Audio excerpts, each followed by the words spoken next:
अफो, ये फोन क्यों नहीं लग रहा है। गुप्ता जी अब पूरी तरह झुंझला चुके थे। दिल्ली जयपुर हाईवे पर उनकी कार सर पर दौड़े चले जा रही थी। बाहर कौंधती बिजली और बादलों की गड़गड़ाहट के साथ भयंकर बारिश हो रही थी। यहाँ तक कि कार के वाइपर ऑन होने के बावजूद सामने देख पाना मुश्किल हो रहा था। लगता है भारी बारिश की वजह से सब कुछ ठप हो चला है। गुप्ता जी के बगल में बैठी उनकी पत्नी कामिनी बोली। हाईवे पर दौड़ती कार लिए अचानक गुप्ता जी के पैरों से जोरदार ब्रेक लगा।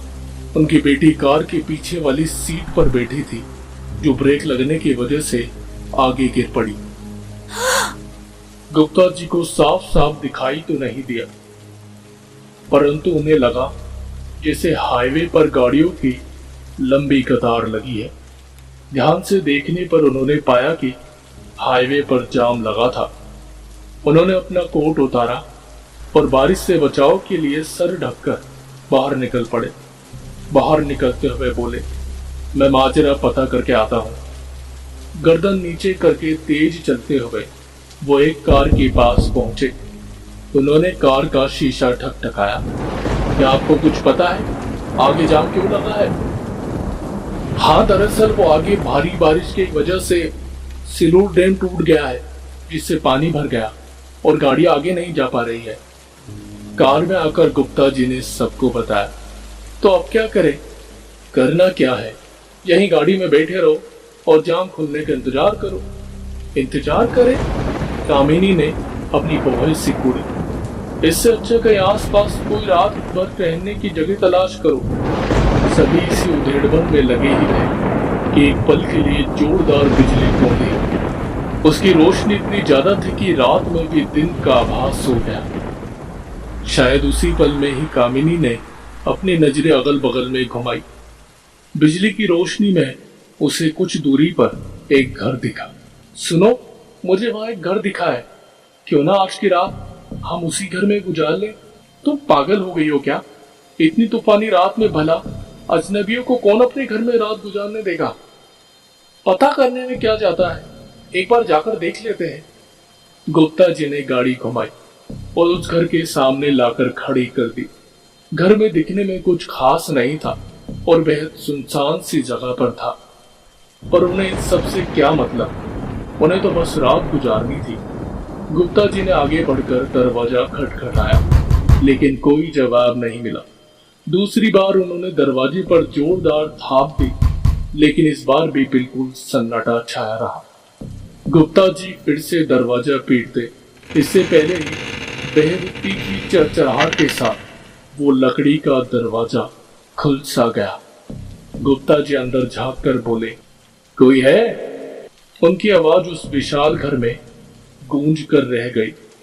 उनकी बेटी ने डरते हुए अपनी माँ का हाथ पकड़ लिया। लगता है घर बिल्कुल सुनसान है। आज रात ठहरने के लिए अच्छी जगह मिल गई। गुप्ता जी कार से एक चद्दर और टॉर्च ले आए। मकान के कोने में चद्दर बिछाकर परिवार के तीनों सदस्य सो गए। रात ढलने के साथ साथ बारिश भी रुक गई, पर तेज हवा वैसे ही चल रही थी। अचानक से मकान की एक खिड़की खुल गई और तेज हवा से चरमर करने लगी। सबकी नींद खुल गई। गुप्ता जी ने खड़े होकर खिड़की बंद कर दी। जैसे ही वो वापस मुड़े, उन्हें अपने पैरों में किसी कठोर चीज का एहसास हुआ। उन्होंने फिर से आगे बढ़ने की कोशिश की, लेकिन उन्हें लगा मानो ऐसी बहुत सी कठोर चीजें उनके आसपास बिखरी पड़ी हो। उन्होंने कामिनी को टॉर्च जलाने को बोला। जैसे ही कामिनी ने टॉर्च जलाई, उन सब का खून मानो जम गया। उनके चारों ओर असंख्य इंसानी हड्डियां और खोपड़ियों का ढेर लगा था। कामिनी बेहद जोर से चीखी। गुप्ता जी दरवाजे की ओर भागे। उन्होंने दरवाजा खोलने की कोशिश की, लेकिन दरवाजा नहीं खुला। अचानक से ढेर में पड़ी हुई हड्डियां हिलने लगी और धीरे धीरे कंकाल का रूप लेने लगी। उन लोगों के डर की कोई सीमा न रही। गुप्ता जी ने पूरा जोर लगाया और अचानक खड़ाक की आवाज के साथ दरवाजा खुल गया। किसी तरह गिरते पड़ते वो लोग कार तक पहुंचे और उस जगह से दूर जाने लगे जितनी दूर जा सकते थे।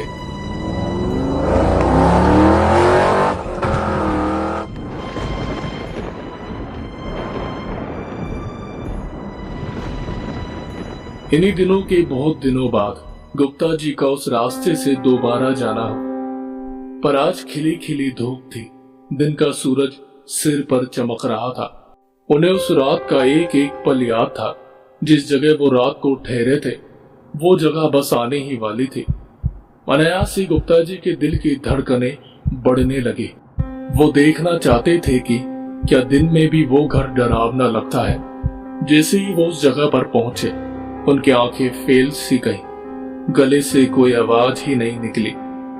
वही रात वाली जगह थी, पर वहां घने पेड़ पौधों के अलावा कुछ भी ना था। गुप्ता जी के चेहरे पर एक अजीब चीज साफ देखी जा सकती थी और वो था डर। डर डर डर